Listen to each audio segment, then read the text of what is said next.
Now, terrorists who plot to kill at least 2 people or travel to war zones to commit further acts of terrorism will now face a minimum of 14 years in jail under tougher sentencing guidelines published today. Justice Secretary and Deputy Prime Minister Dominic Raab said the new powers would send a message to, quote, those who kill and maim in the name of warped and fanatical ideologies. Well, Professor Anthony Glees is a security expert from the University of Buckingham, and he joins us now. Is this actually going to be a deterrent? I mean, this lot are all pretty much serving a higher power, aren't they, as far as they're concerned? They don't care about spending more time in prison. Well, I do think tougher sentences are very important. There's no doubt about it. And I do think they will be a deterrent to some people. Yeah, some people are fanatics and madly so.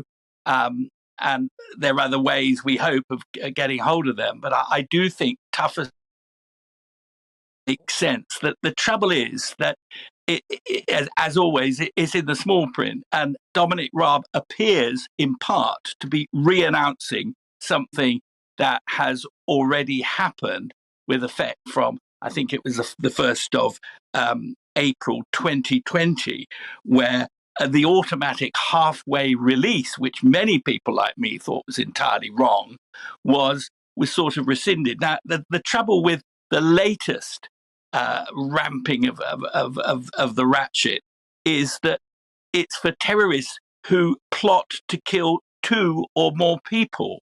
2 or more people. So if you kill one person, the minimum sentence of 14 years doesn't apply.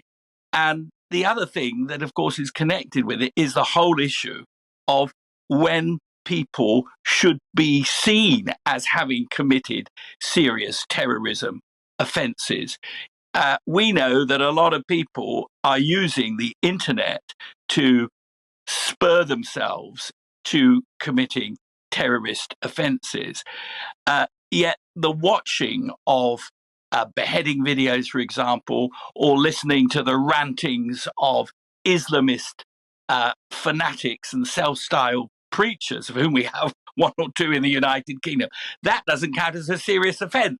So I think that particularly after what we believe to be an awful attack on our democracy just a few days ago, with the death of yet another MP, I think most British people who are decent people actually want this problem dealt with very seriously indeed at whatever level.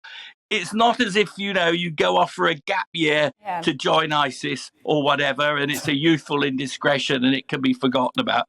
I think very heavy sentences with no automatic release must apply until this problem is properly contained. Yeah, and I just want to pick up on something you said there. Obviously, you mentioned Sir David Amos's death and people being radicalised online. Apparently, the new guidelines will also stipulate stricter monitoring of offenders once they're released from jail. Do you have faith in the monitoring systems that are already in place to stop things like this happening? What needs to happen to make sure things like this don't happen again? Well, we know from one of the terrorist attacks in 2019, the fishmongers' Hall killing, that this idea of kind of rehabilitation and an early release under license and hoping that people can be de-radicalized once they're in prison. We make a distinction in this country between people we think might be vulnerable to becoming terrorists, 45% of whom are Islamists, but 45% of whom are neo-Nazi, and people who have already been sentenced, as was the case in the Fishmongers' Hall, but other people who get ridiculously light sentences, 6 years for planning a grenade attack on the British Museum, stuff like that. It's completely ridiculous. But you don't have to take my word for it.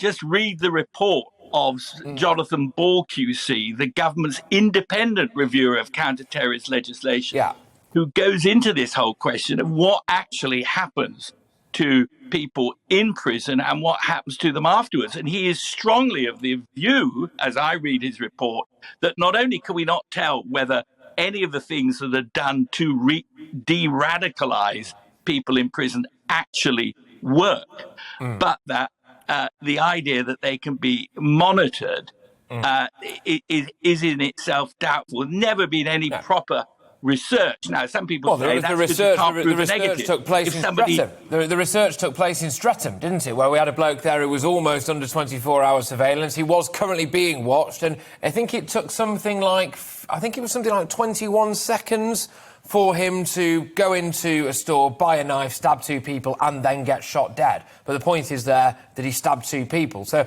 yes, it's impossible, basically. How come we're always being told, well, it's true, I imagine, that, the Prevent scheme, something like 43% or whatever of them are far right. The head of MI5 stands there and says the far right poses the biggest terror threat to this country at the moment, the fastest growing terror threat to this country. Loads of terror plots from the far right apparently thwarted.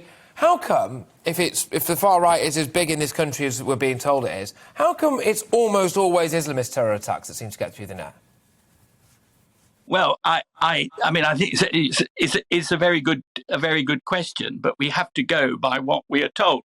Those people who follow this subject carefully, like myself from the outside, must rely on what the people on the inside say. And I've quoted to you, Jonathan, QC's report. We've also got the interview given a few weeks ago by the Director General of MI5, and they do talk about neo-Nazi terrorism and Islamist terrorism, and it does seem to be 2 sides of the same coin, and both, as I said, the vast majority of conservative supporters want absolutely nothing to do with the far right, just as the vast majority of Muslims want absolutely nothing to do with Islamists.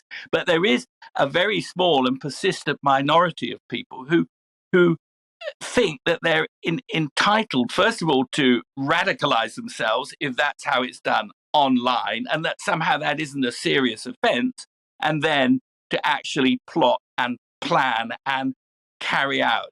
And the really important change, I think, has to be that our the police, the MPs understand that. I think ordinary people want this to change. They want these offences to be very, very serious offences. And it sounds a bit dramatic and glib to say, once you're a terrorist, you're always a terrorist. But I think that is probably true. And I do think that once you have we have research that has shown this in the case of other terrorists. You can lock them up, you can disable them, but even 20 years later, they will still say, well, really what I was doing was right. I didn't succeed, but I haven't changed my beliefs. Yeah. But I think what people want is anybody that is caught up in this to be strongly deterred from going at that stage further, which takes them into viewing online material, which will inspire them, or actually planning an attack, even if it doesn't work, even if the cops get them, and as you say, they've caught a large number of people. Even if that is the case, then you should be locked away for a very long time indeed. We do not want a country like that.